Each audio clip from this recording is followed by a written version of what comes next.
UE babak belur, AS gabung RI hajar Uni Eropa, siasat cerdik RI, manfaatkan pengaruh AS.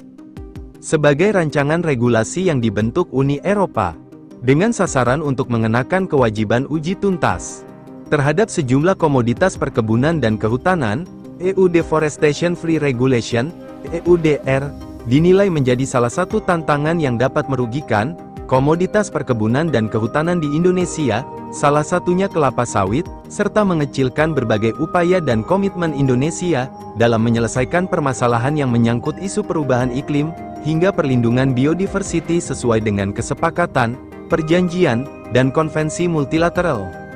Merespons kondisi tersebut, Indonesia menjadi negara yang terdepan dalam menyerukan concern yang serius dan ketidaksetujuan kepada UE atas tindakan diskriminasi terhadap kelapa sawit dengan adanya EUDR tersebut.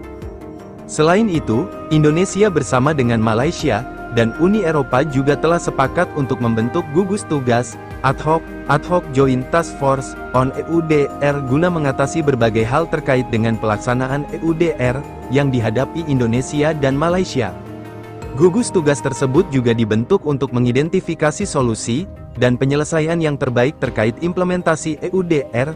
Implementasi EUDR jelas akan melukai dan merugikan komoditas perkebunan dan kehutanan yang begitu penting buat kami seperti kakao, kopi, karet, produk kayu dan minyak sawit, ungkap Menteri Koordinator Bidang Perekonomian Airlangga Hartarto dalam keterangan tertulisnya. Sejalan dengan upaya penolakan yang dilakukan Indonesia dan Malaysia, dilansir melalui My Palm Oil Policy, kelompok bipartisan baik dari Partai Republik dan Demokrat juga telah menyoroti kebijakan EUDR yang dianggap tidak adil bagi para petani yang akan memasuki pasar Eropa. Selain itu, penundaan implementasi atau perubahan regulasi EUDR juga dinilai menjadi salah satu solusi yang dapat dilakukan untuk saat ini. Lebih lanjut, pernyataan keberatan terhadap kebijakan EUDR juga sejalan dengan pandangan Menteri Pertanian UE. Selain itu, sebanyak 20 dari 27 menteri juga menyerukan untuk dilakukan penundaan EUDR pada pertemuan Dewan Agriculture Fisheries Council Configuration (AGRIFISH) yang telah diselenggarakan dalam waktu dekat lalu.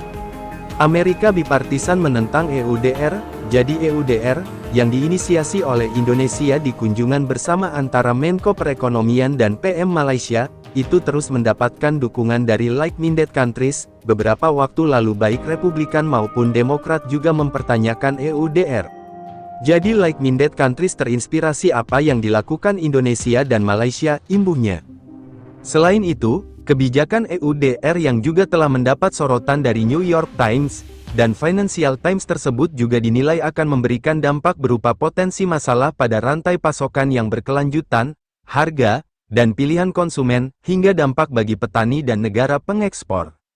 Dengan potensi dampak tersebut, sejumlah produsen pangan dan komoditas mengharapkan adanya pendekatan yang lebih terukur lebih lanjut.